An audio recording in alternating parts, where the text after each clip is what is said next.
check out these Seminole pumpkins. Look at how cute they are. And I heard that they can last even after you pick it, like over 6 months. So it's a really good food security crop. This one took over all the grapefruit tree. It's kind of beautiful flowers too.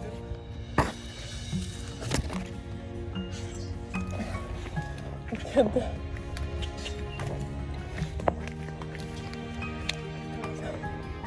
There too.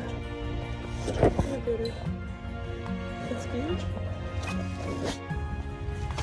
Just a short video to show you this one, and definitely worth planting. It grows like a huge vine, a lot of vegetation before it actually pushes the pumpkins. I think it likes also a good amount of water.